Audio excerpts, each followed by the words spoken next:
pag-aaral ng mga katotohanang salita po ng ating Panginoong Diyos na buhay. Okay? So bago tayo dumako sa ating pong pinakamahalagang paksa ay kamusta po ba tayong lahat? Kamustahan po muna tayo. Okay? Okay lang po ba tayo sa biyaya po ng Diyos? Amen. Amen. Okay? Ang biyaya po ng Diyos ay hindi po talaga maubos-ubos yan. No? At si Lord po ay mayaman sa kanya mga biyaya. Mayaman po siya sa lahat ng mga bagay sa mundo po ito. At of course, kaya lagi natin pinapasalamatan po ang ating Panginoon sapagkat siya po ay napakayaman sa mga biyaya at pagkapala sa buhay po natin. Kaya bago tayo dumako sa ating paksa ngayong umaga, nais ko pong i-refresh po natin yung ating pinag-aralan ng last Sunday. Ano po ba pinag-aralan natin last Sunday? To dwell together in unity. Okay? Huwag na po natin yan tanongin si nanay kasi si nanay wala po nung Sunday. Okay? To dwell together in unity. Kaya mahalaga yung pagkakaisa natin sa Lord. Amen po? Amen. Sa gawain po niya, sa lahat ng aspeto ng buhay po natin, napakahalaga po yun mga kapatid kasi doon natin madama ang pag-ibig ng Diyos at ang pag-ibig po ng bawat isa po sa atin. Ngayon po ay dito tayo ngayon sa ating pinakamahalagang paksa ngayong umaga na may kinalaman tungkol po sa tinatawag na God test Abraham. No? Alamin po natin kung paano po ba siyang sinubukan ng ating Panginoon. Okay? Ang pagsubok ng Diyos kay Abraham. Lahat po ba tayo nakaranas po ng pagsubok? Lahat po tayo, di ba? Lahat tayo may mga pagsubok. Lahat tayo ay nakaranas ng hirap sa buhay na ito. Lahat tayo ay nakaranas po ng mga hamon sa buhay upang tayo po ay maging matatag, maging masigla, at patuloy na lumalago sa gawain po ng ating Panginoon. Kaya may kasabihan po na hindi lagi ulan. Meron ding hindi lagi tag-ulan, kundi meron din tag-araw. Diba? Okay? Kaya dito po ay makita ho natin na ito pong si Abraham, tandaan po natin, siya po ay lingkod ng ating Panginoon. Pero bago po siya tinawag ng Diyos na para maging lingkod ng ating Panginoon, tandaan po natin si Abraham, ganon din po siya during the time, sumasamba din po siya sa Diyos-Diyosan. Okay? Marami silang Diyos during the time na pinaniniwalaan, mga kapatid. Subalit, nung siya po ay tinawag ng Diyos, nung siya po ay dinala ng Diyos sa tama at totoong paglilingkod, mga minamahal, na bagamat po si Abraham nakaranas ng sarap ng buhay, ngunit hindi maiwasan po talaga na meron pong mga pagsubok na kanya pong nararanasan sa kanyang buhay. Now, alamin po muna natin yung tinatawag po na genealogy ni Abraham, ulahi ni Abraham. Ito po ay si Abraham ay ang tatay po niya si Terah at ang kanyang anak po ay si Isaac, no? Na ang kanyang namang asawa ay si Sarah o si Sarai. Okay? At sila po ay namumuhay na kasama po yung ating Panginoon. Okay? Kaya sila po ay masaya, sila po ay nagagalak lagi sapagkat Pagkat sila po ay naglilingkod po sa ating Diyos. Palagay ko po ang naranasan during the time ni Abraham na kagalakan, kasayahan po sa Lord. Nararanasan din po ba natin ngayon? Amen. Nararanasan po natin ngayon, no? Natutuwa tayo, nagagalak tayo, okay? Naging masigla tayo dahil po yan sa biyaya po no, ng ating Panginoon, dahil po yan sa ating pong pagsunod no, sa mga kalooban po ng ating Diyos na buhay. Kaya dito po, sa aklat po ng Genesis chapter 22, dito po tayo ngayon mag-aralan mga kapatid, no, sa lumang tipan. Okay? Genesis chapter 22. Okay? Verse 1.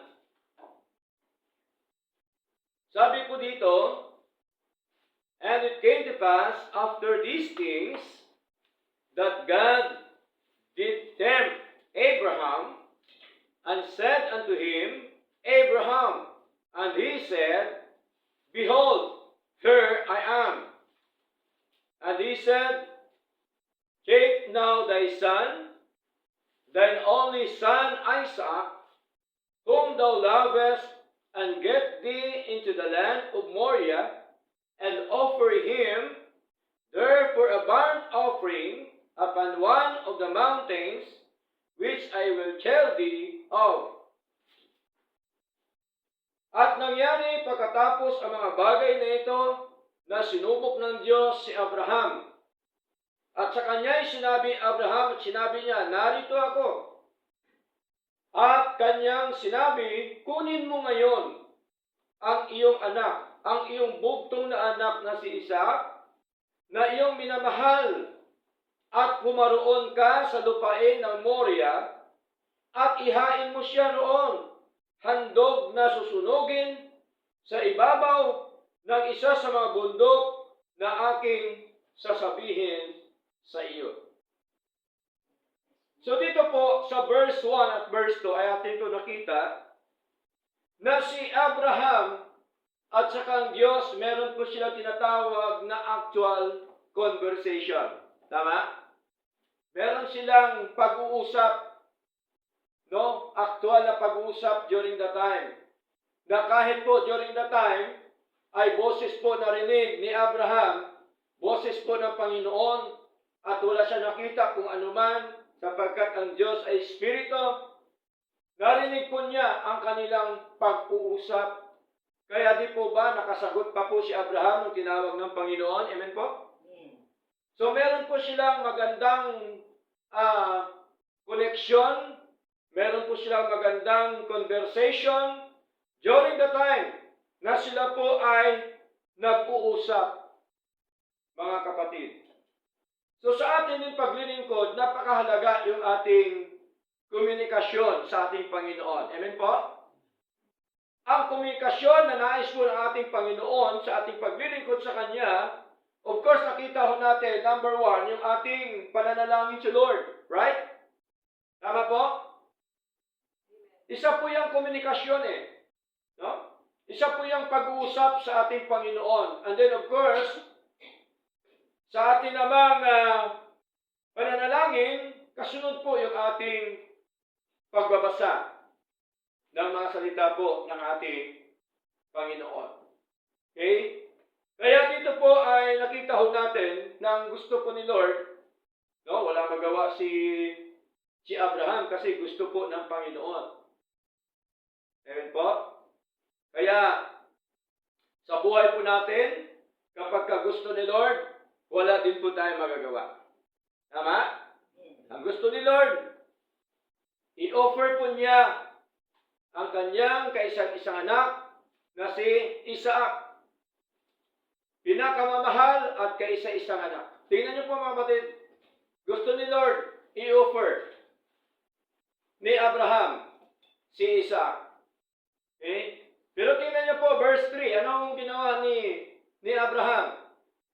Okay? Sabi po dito, and Abraham rose up early in the morning and saddled his ass, and took two of his young men with him, and Isaac his son, and clave the wood for the burnt offering, and rose up, and went unto the place of which God had told him.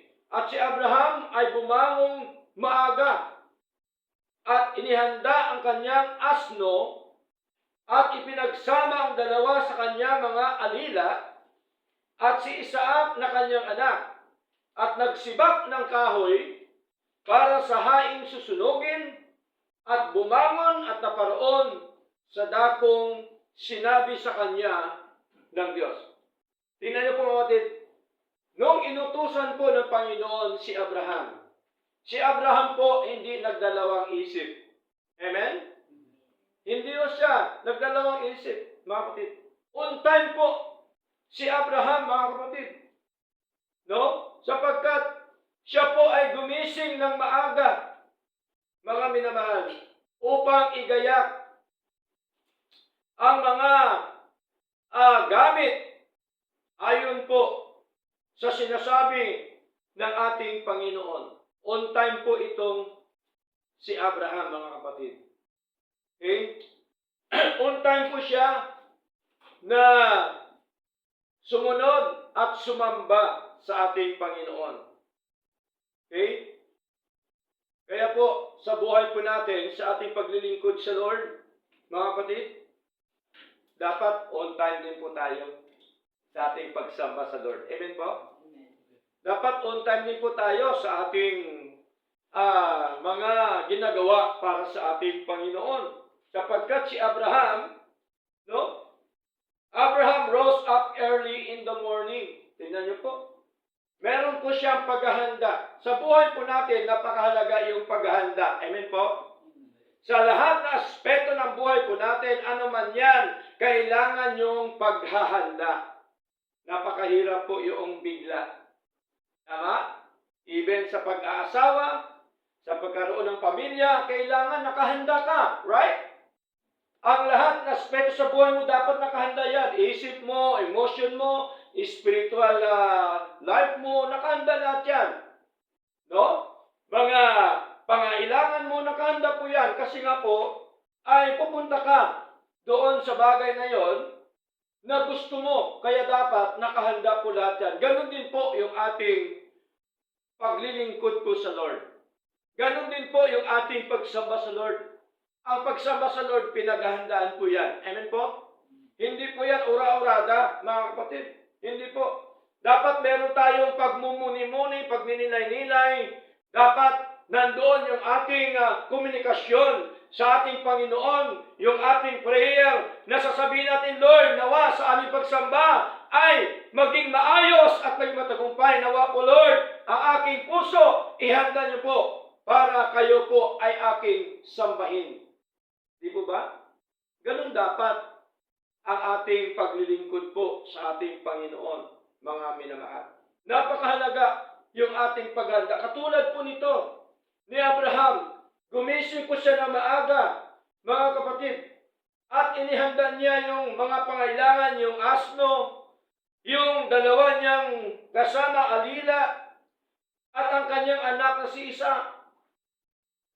Kaya isa-isa niyang anak, mga kapatid, hindi niya pinagdamot sa Panginoon. Amen? Sa atin nga, hindi pa po anak ang gusto ni Lord. Gusto lang ni Lord yung sarili natin na ating ialay sa Kanya, na ating sambahin yung ating Panginoon. Di po ba?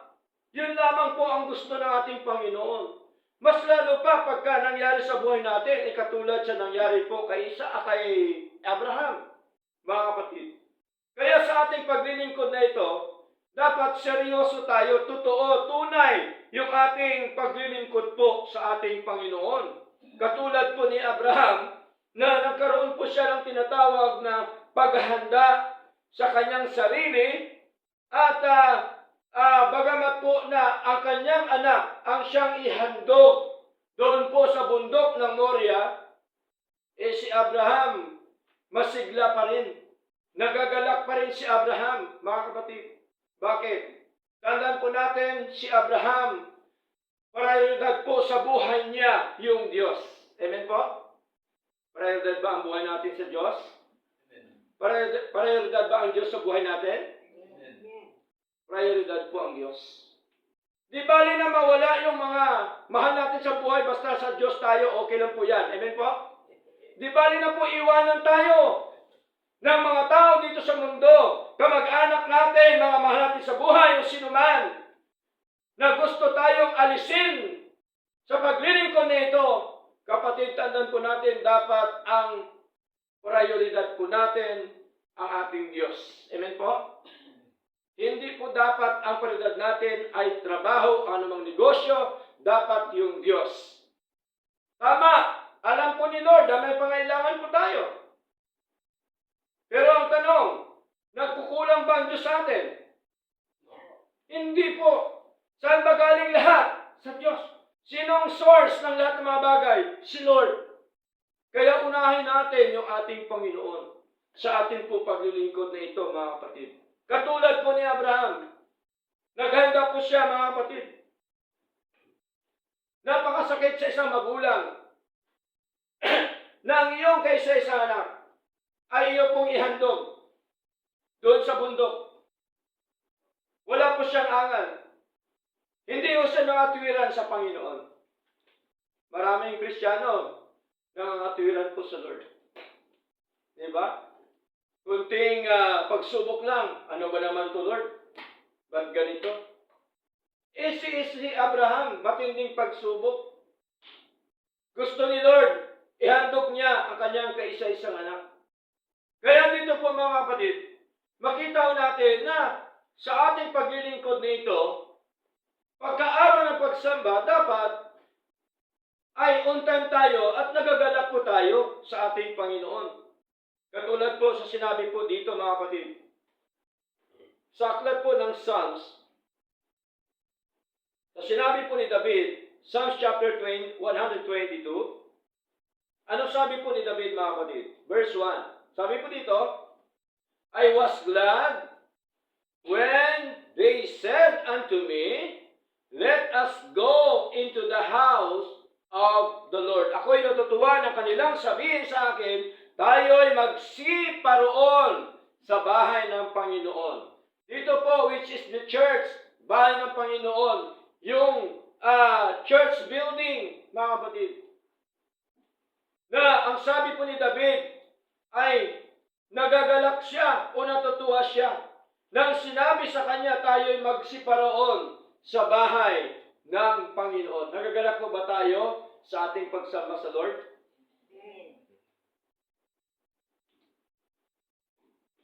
Ganun po ba pag nagagalak? Amen.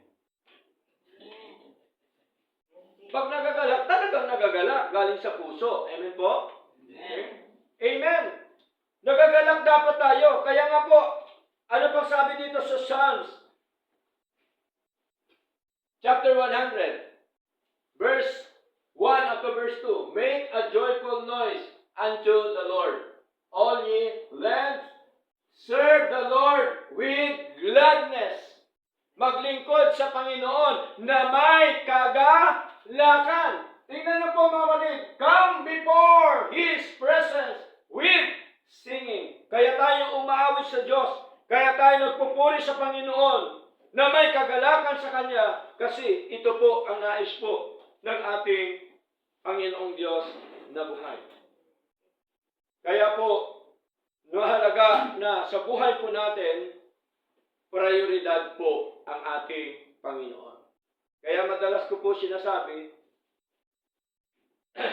na di bali nang wala na akong kaibigan, di bali nang silang lahat ay umalis sa akin, ang mahalaga, ako po ay nanatili sa ating Panginoon sapagkat ang Diyos dapat ay prioridad sa buhay po natin. Okay? Di po ba? Ang prioridad po natin ba ang Diyos? Amen. Alam po ba, hindi ko po, pangalawang prioridad ko na po yung pamilya ko. Ang unang prioridad ko ang Diyos. Dapat ganun ang prinsipyo po natin. Dapat ganon ang paglilingkod po natin sa ating Panginoon. Mga kapatid, napakahalaga yung ating paglilingkod po sa ating Panginoon. Ngayon, kaya tayo nagsama-sama kasi first day of the week ngayon. Tama? Unang araw ng linggo. Ito po yung Sunday, mga kapatid. John, basahin po natin. John chapter 20, verse 19. Ano po ba ang sinasabi po ng ating Panginoon?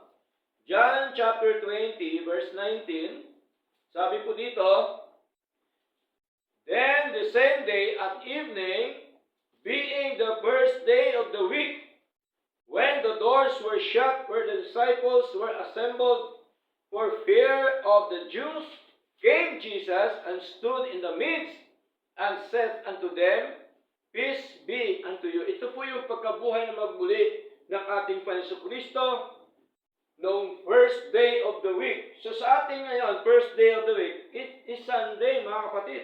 Philippians. Basahin po natin ang Philippians. Okay? Philippians chapter 1, verse 5. Sabi po dito, for your fellowship in the gospel from the first day until now. Tingnan niyo po, dahil sa inyong pagkikisama o fellowship sa pagpapalaganap ng Ebanghelyo mula ng unang araw hanggang ngayon. So napakahalaga yung ating fellowship, yung ating pagsamba sa ating Panginoon. Kaya ihanda natin lagi ating sarili bago po ng Sunday, first day of the week. Ay handa natin mga sarili upang sambahin ang ating Panginoong Diyos. Hebreo chapter 10, verse 25. Madalas po natin itong binabanggit, mga kapatid, sapagkat ito po'y katotohanan at utos po ng Panginoon. Sabi dito, not forsaking the assembling of ourselves together. Na huwag nating pabayaan ang ating pagkakatipon. No? Pagkakatipon, huwag nating pabayaan. Utos po ba ni Lord? Utos po ni Lord. Huwag pabayaan, mga kapatid. Huwag kaligtaan, huwag pabayaan. Huwag magpaliban. At ang sabi dito, as the manner of some is, but exhorting one another, and so much the more as you see the day approaching. Ganon din po ang ginagawa ng iba. Sinong iba? Iba ng mga Kristiyano. Ibang mga mananampalataya. No? Na napakahalaga yung ating pag-aaralan sa isa't isa. Mahalaga yung fellowship. Mahalaga yung pagpapalakasan sa isa't isa sa atin upang tayo po ay patuloy po na lumago sa ating paglilingkod po sa ating Panginoon. At si Pablo po ay nakikiusap po sa atin. Okay? Aklat po ng Romans, mga kapatid. Romans chapter 12. Nakikiusap po siya sa atin, mga kapatid. Okay? Romans chapter 12 verse 1, sabi dito, I beseech you therefore, brethren, okay? Namamanhid po siya, nakikiusap. I beseech you therefore, brethren, kanino siya namamanhid? Sa mga kapatid. By the mercies of God, that you present your bodies a living sacrifice. No? Atin daw iharap ang ating mga sarili, ang ating mga katawan, okay, na isang haing buhay. Okay? Haing buhay. Okay? At ang sabi ko dito, holy, acceptable unto God. So dapat katanggap-tanggap ang ating mga katawan na handog sa harapan ng ating Panginoon na ang sabi po dito, which is your reasonable service. Hindi yung sinabi ni Lord, which is your unreasonable service, kundi reasonable service. Kaaya-aya sa Diyos na siya ninyong katampatang pagsamba. Service, pagsamba, paglilingkod sa ating Panginoon. Napakahalaga. Kaya katulad po ni Abraham, dapat ganun po. Inihanda natin ating mga sarili at dapat maaga tayo mga kapatid. No? Gising tayo na maaga, ihanda ating mga sarili sapagkat yun po ang nais po ng ating Panginoon. So nakita ho natin dito sa verse 1, verse 2 up to verse 3, yung conversation po ni Abraham at saka ng ating Diyos, at saka yung tinatawag po na on time. No? Si Abraham, on time po siya to do the command of God. No? On time siya na ginawa niya sa paggawa ng mga kautusan po ng ating Panginoong Diyos na buhay. Dapat ganun din po tayo, mga kapatid. Tingnan niyo po si Abraham, no?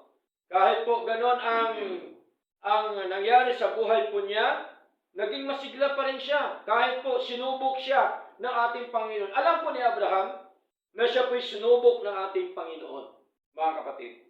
Now, pangalawa natin nakita yung tinatawag na Abraham's testimony. Ano po ba yung patutuo ni Abraham? Noong time na yon, na nakausap po niya yung ating Panginoong Diyos na buhay. Nagkaroon po siya ng takot at pagsunod sa ating Panginoon. No? Kaya ang kanyang pananampalataya, may kasama po yung gawa, mga kapatid. No? Napakahalaga. Okay? Si Abraham po ba nanampalataya sa Diyos? Amen. Kasi hindi po niya gawin yon kung wala siyang pananampalataya sa Lord. Kaya po niya nagawa. Kaya ibig sabihin, ang faith dapat merong kasama yung gawa. Amen? Sapagkat kapag ka ang faith na walang gawa, anong sabi ni Lord? Patay. Sa harapan ng ating Panginoon. Pag sabing patay, hindi gumagalaw. Amen po? Pag sabing patay, hindi kumikilos. Nandyan lang po siya lagi. Walang ginagawa sa buhay. Okay? Hindi po yan tunay na faith. Hindi po yan tunay na pananampalataya. Wala yung takot sa Diyos, mga kapatid. Ayaw sumunod sa ating Panginoon. Pagka ikaw ay walang takot sa Diyos, kasama po yun na hindi ka ayaw mong sumunod sa ating Panginoon, mga kapatid. Kaya, anong sabi po dito, mga minamahal, sa verse 12? Tatanong po tayo sa verse 12 kasi mahaba po ito. No? Limitado lang pong ating oras.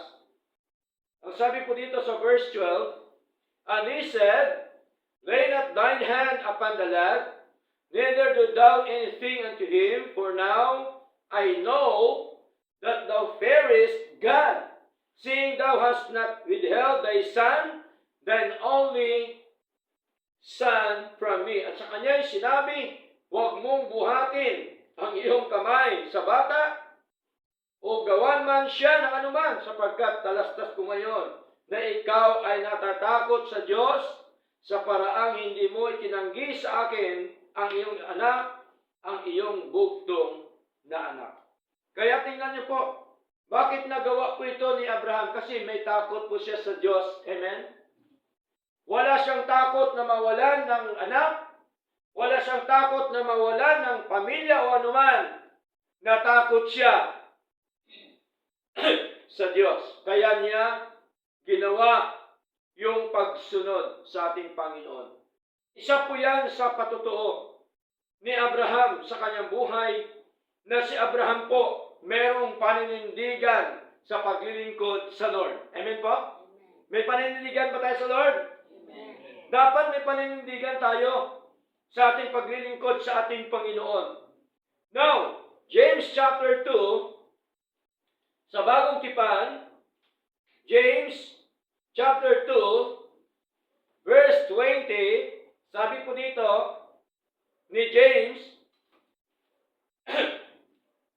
verse 20, but wilt thou know, O vain man, that faith without works is dead? Tingnan niyo po, mga kapatid. Datapot ibig mo bagang malaman o taong pananampalataya na walang mga gawa ay patay? Verse 21, was not Abraham our father justified by works when he had offered Isaac his son upon the altar? Verse 22, since thou hast faith wrought with his works, and by works was faith made perfect. Verse 23, and the scripture was fulfilled. Tingnan niyo po. At natupad ang kasulatan, mga kapatid, which said na nagsasabi, Abraham believed God, and it was imputed unto him for righteousness, and he was called the friend of God. Tingnan niyo po, mga minamahal. Verse 24, you see, then how that by works man is justified and not by faith only. Tingnan niyo po. Sa atin palang paglilingkod, katulad po ni Abraham, kaya pala nagawa ni Abraham kasi meron po siyang pananampalataya sa ating Panginoon na may kasamang gawa. Amen po? Kaya tayo, ganun din dapat ang ating pananampalataya, dapat may kasamang gawa. Amen? Okay? Pagka halimbawa, meron kang faith, Lord, ako po'y may pananampalataya na ako po'y inyong palaguin sa aking buhay espiritual. Ang tanong, pagka ba hindi ka dumadalo sa gawain ng Diyos, lalago ka? Hindi. Wala kang ginawa eh. Tama? Hindi ka lalago kasi wala kang ginawa, mga kapatid. May pananampalataya ka, pero wala kang works. Tama? Wala kang ginagawa para ka lumago. Di ba ba? Okay? Parang trabaho lang yan. Gusto mo magandang karoon ka ng trabaho, hindi ka naman gumagawa. Wala kang mahanap. Tama? Wala kang makukuha. Ibig sabihin, kailangan ng ating pananampalataya, meron po iyang gawa, mga kapatid. Katulad po ni Abraham, mga minamahal, nang sabi po ng banal na kasulatan na ang pananampalataya na walang gawa ay patay. Nabalik tayo sa Genesis chapter 22, mga kapatid.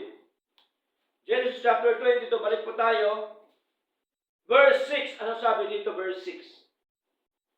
And Abraham took the wood of the burnt offering and laid it upon Isaac his son, and he took the fire in his hand and a knife, and they went both of them together. So ginawa nila ang mga bagay na yan na inutos po ng ating Panginoon. Verse 4, sabi po dito, then on the third day, Abraham lifted his eyes and saw the place afar off. Tingnan niyo po, 3 araw nilang nilakad, nakita niya sa malayo, natanaw po niya ang dako na sinabi po ng ating Panginoon, yung bundok ng Moriah. Verse 5, and Abraham said unto this young man, abide ye here with the ass, and I and the lad will go yonder and worship, and come again to you. Sinabi po ni Abraham sa kanyang mga alila na dito lang kayo at kami pupunta doon sa sinabi ng Panginoon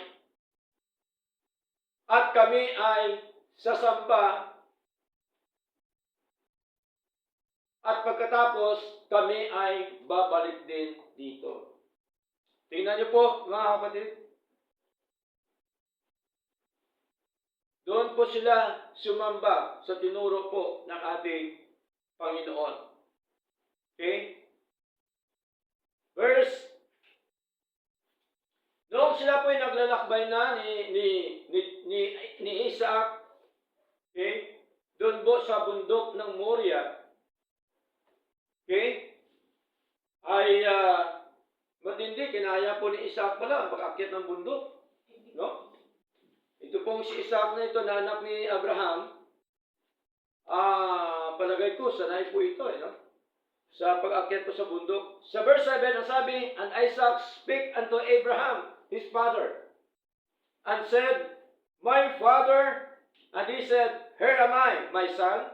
And he said, behold, the fire and the wood, but where is the lamb for a burnt offering? Kaya tinanong po siya ni Isaac, kanyang anak, saan ba daw yung tupa na ihandog? Dala-dala nila yung kahoy, yung apoy. Tinanong niya, sino ihandog? Saan ang tupa na ihandog? Anong sabi po ni Abraham? Verse 8, and Abraham said, my son, God will provide himself a lamb for a burnt offering. So they went both of them together. Tingnan niyo po, God will provide. Ganun po ang sagot ni Abraham. Diba? Kaya tayo, sa ating paglilingkod, meron tayong mga plano, meron tayong gustong gawin, lalo na sa gawain po ng Diyos, mga kapatid, pagka wala pa tayong hawak ng mga bagay, anong sasabihin natin? God will provide. Nagpo-provide ba si Lord? Amen. Nagpo-provide po si Lord, mga kapatid. Verse 9, ang sabi, and they came to the place which God had told him of. Abraham built an altar there and laid the wood in order and bound Isaac his son and laid him on the altar upon the wood. At sila'y dumating sa dako sa kanya, sinabi ng Diyos, at nagtayo si Abraham doon ng isang dambana o altar at inayos ang kahoy at tinalian si Isaac. Tingnan niyo po, kakatayin na po si Isaac. Tinalian na, mga kapatid, at inilagay sa altar. Okay? Ano sabi na kanyang anak at inilagay sa ibabaw ng dambana, sa ibabaw ng kahoy. Tingnan niyo po. Matindi po yung faith ni Abraham sa Diyos. Kaisa-isa niyang anak, tinalian po niya para ihandog sa ating Panginoon. Tingnan niyo po.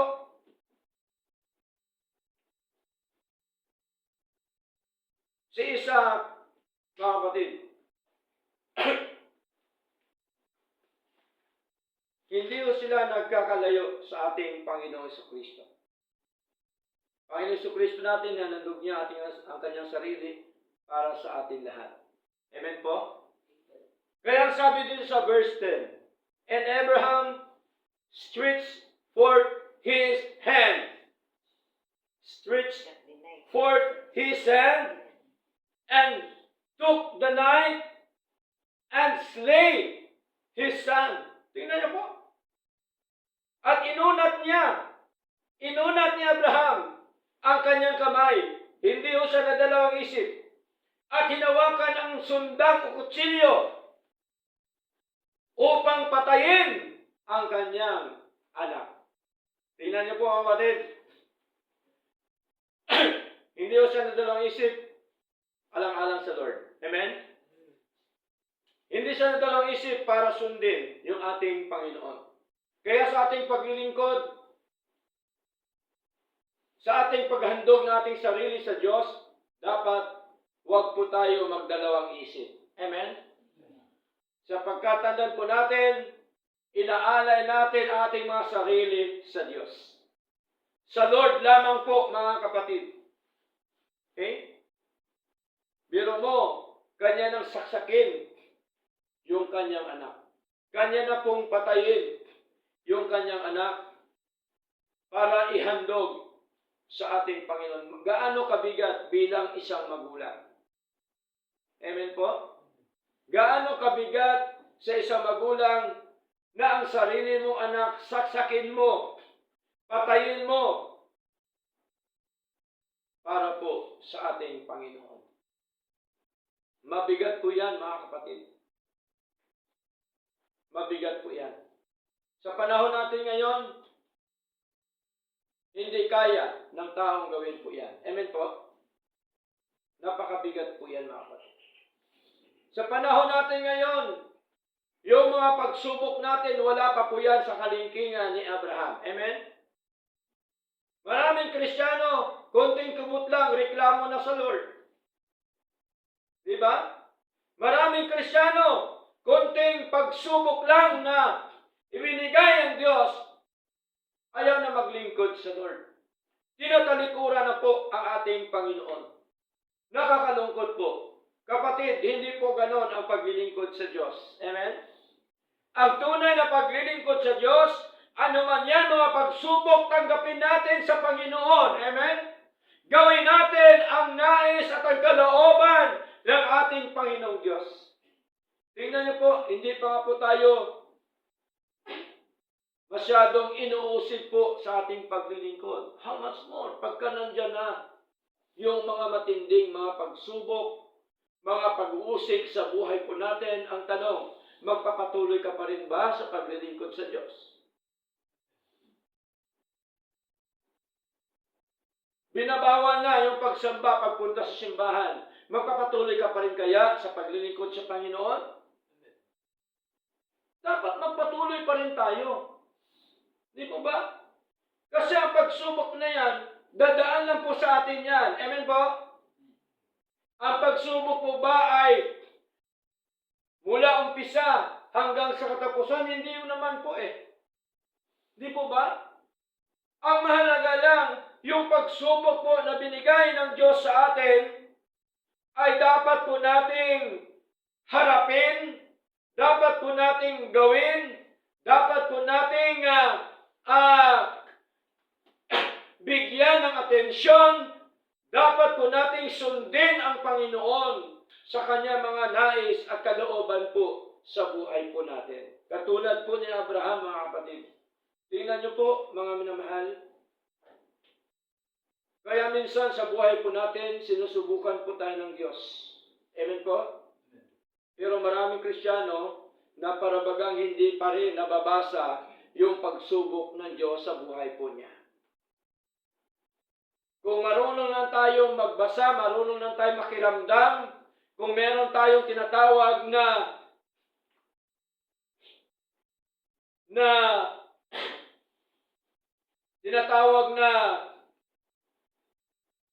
espiritu na madaling makakilala, kapatid, alam po natin ang mga pagsubok po ng ating Panginoon. Ang mahalaga lamang po, ipagkatiwala natin sa Diyos ang lahat, katulad po ni Abraham. Pinagkatiwala po ng Diyos sa Kanya ang lahat po, mga kapatid. Kaya po, mga minamahal,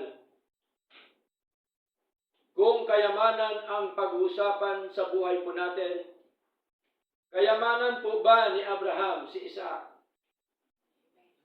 Kayamanan po ba ni Abraham? Yes. Mga magulang,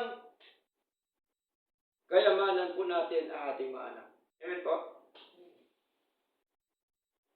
Mga anak na wala pang mga anak, darating din po yan sa inyo. Nasasabihin mo, sila pala ang aking kayamanan.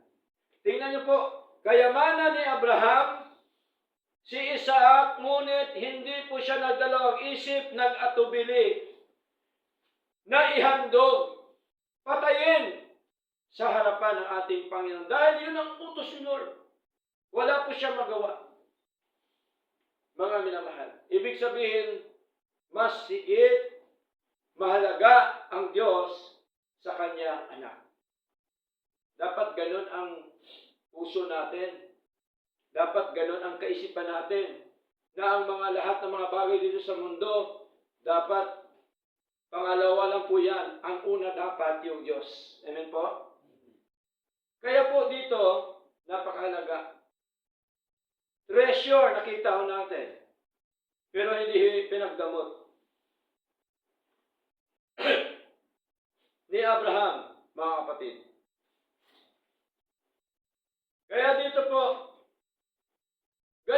sa ating Panginoon. Noong ba pinanganak ang ating Panginoon Kristo, meron din po ba nag-alay ng treasure sa Kanya? Meron po, mga kapatid. Basahin po natin, aklat ng Matthew, chapter 2. Sa Bagong Tipan po, verse 10 up to verse 11. Sabi po dito, when they saw the star, sinong they? Yung mga wise men. Okay? Mga wise men. Hindi po ito si Baltasar, si Melchior, at saka si Gaspar. Hindi ho. Okay? Hindi po ito apelidong Melchior. Hindi po ito apelidong Gaspar at Baltasar. When they saw the star, they rejoiced with exceeding great joy. Nagagalak po sila. At na makita nila ang bituin, ay nangagalak sila ng di kawasang galak. Verse 11, and when they were come into the house, they saw the young child with Mary his mother, and fell down and worshipped him. And when they had opened their treasures, they presented unto him gifts, gold, and frankincense, and myrrh. Tingnan niyo po. Malinaw po, mga kapatid. Nung nakita nila na ipinanganak ang Kristo ang Panginoon, mga kapatid, anong ginawa ng mga wise men? Pumunta po sila sa bahay na kung saan nandoon pinanganak ang ating Panginoon Kristo kasama ang kanyang nanay na si Maria. At ano pong ginawa nila? Sila po ay nagpatira pa, lumuhod, yumuko, sumamba sa kanya. Tingnan niyo po. Hindi lamang sila sumamba, yumuko, sila din po ay kanilang binuksan ang kanilang mga kayamanan at inihandog nila sa kanya ang mga alay na ginto at kamangyan at mira. Tingnan niyo po, mga kapatid. Hindi ko sila dalawang isip. Noong nakita nila ang ating Panginoon ay pinanganak, mga minamahal. Hindi ko sila nagdamot. Hindi ko sila nagdadalawang isip na ibigay na sila ay magpatira pa, sumamba at ibigay ang mga kayamanan. Tandaan po natin, ang kayamanan na kanilang ibinigay sa ating Panginoon, ito po ay parte ng kanilang kayamanang espiritual kasi maganda ang puso nila. Amen? Maganda ang kanilang puso. Bukas ang kanilang puso na ibigay ang the best para sa ating Panginoon. Kaya ito po, mga kapatid, ganun din po sa nangyari po kay Abraham, mga kapatid. Tingnan niyo po, kung inyong babasahin ang buong chapter 2, nung binigay na nila yung kanilang mga kayamanan doon po sa ating Panginoon, may kaakibat po ba na magandang balita sa kanila? Meron. Anong magandang balita sa mga wise men? Sinabihan sila ng anghel ng Panginoon, huwag na kayong dumaan sa dati niyong daan dyan kasi may naghihintay sa inyo ng kapahamakan. Dito kayo dumaan. I-guide sila ni Lord. Tingnan niyo po. I-guide sila ni Lord. Blessing po yan, mga kapatid. Amen? Pagka mag-guide tayo ni Lord, blessing po ba? Amen. Blessing po yan. Ginaguide po tayo ni Lord. Tinuturuan tayo ng Diyos na dito. Ito ang dapat mong gawin para hindi mapahamak sa buhay na ito. Blessing po yan, mga kapatid. Kaya malinaw po. Napakahalaga sa buhay po natin ang ating kayamanan, ang ating mga anak, o anong mga bagay na binigay po ng Diyos, na kung saan ito po mga kayamanan ito, ginagamit din natin para po sa kapurihan ng ating Panginoon. Amen po? Kaya po, ibig sabihin, maliwanag na tayo po ay nagtatanim o nag-iipon ng kayamanan sa langit. Ito po yung spiritual treasures. Amen po? Kasi ginagawa mo para kay Lord yung mga bagay na yan, mga kapatid. So mali na po yun, mga minamahal. Kaya dito po, bilang isang mananampalataya, ay nakita ho natin yung conversation po ni Abraham at saka ng ating Panginoon, mga kapatid. At ginawa ni Abraham ang lahat ng mga utos ng ating Panginoong Diyos. Okay? Kaya dito po, mga minamahal, napakahalaga na makita natin na kahit man anong klaseng treasures na yan, na ipagkaloob natin sa Lord, huwag tayong maghihinayang sapagkat tandaan po natin ang lahat na sa buhay po natin ay galing po sa ating Panginoon. Proverbs chapter 8, verse 21. Basahin po natin. Proverbs chapter 8, verse 21. Ano sabi dito? Sabi dito, that I may cause those that love me to inherit substance, and I will fill their treasures, upang aking papagmamanahin ng pag-aari yaong nagsisiibig sa akin. Sino daw ang pagmamanahan ni Lord na mga pag-aari? Yung mga umiibig sa Kanya. Iniibig ba tayo ni Lord? Iniibig ba natin si Lord? Iniibig po natin si Lord. At upang aking mapuno ang kanilang ingat, yaman. Tingnan niyo po. Punuin po ni Lord, mga kapatid.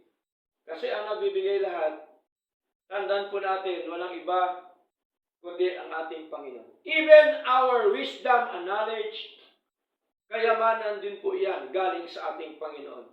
Basahin po natin Colossians chapter 2, verse 3, mga kapatid. Colossians chapter 2, verse 3,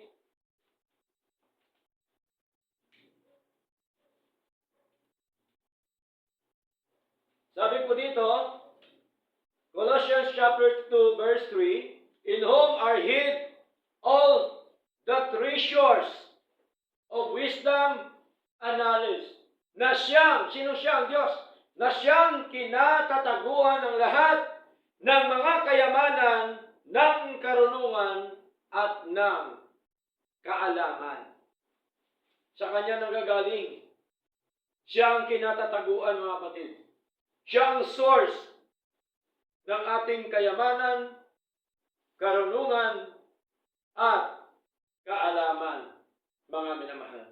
Kaya ang dahilan kung bakit po si Abraham talaga hong kanyang ibinigay ang kanyang bugtong anak kay isa-isang anak sapagkat alam po niya na ang source ng lahat po ng mga bagay ay ang ating Diyos. Kaya sabi niya, God will provide.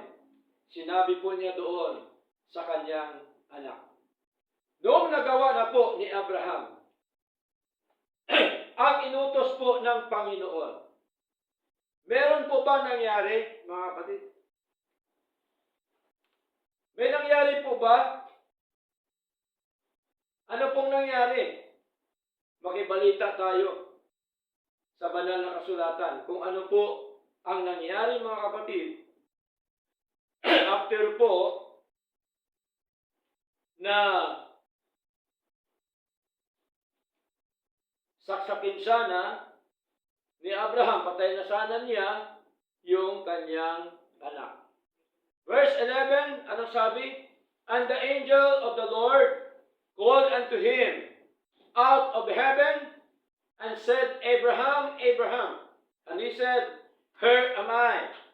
And he said, Lay not thine hand upon the lad, neither do thou anything unto him, for now I know, tingnan niyo po, that thou fearest God, seeing thou hast not withheld thy son, thine only son, from me. Tingnan niyo po, nalaman na po ng Diyos na si Abraham ay merong takot sa ating Panginoon. Kaya pinigilan po niya si Abraham na ituloy ang kanyang pagsasaksak sa kanyang anak. Tingnan niyo po, mga kapatid, mga pagsubok po ng ating Panginoon. Tinignan po ni Lord kung gaano po katapat ito pong si Abraham.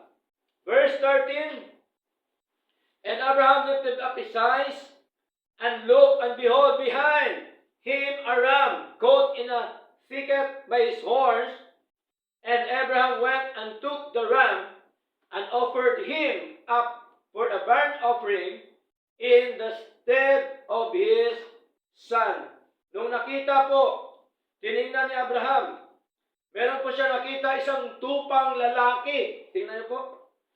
Sa likuran niya, at ito po ay nahuli sa bitag sa kanyang sungay, at nakita ho natin na kinuha ito ni Abraham, yung tupang ito na lalaki, na siya namang inihandog ni Abraham na susunugin na kahalili ng kanyang anak. Tingnan niyo po, totoo po ba yung sinabi ni Abraham na God will provide? Totoo po ba? Ang pangako ng Diyos naging totoo. Alam ni Abraham na si Lord ang siyang mag-provide.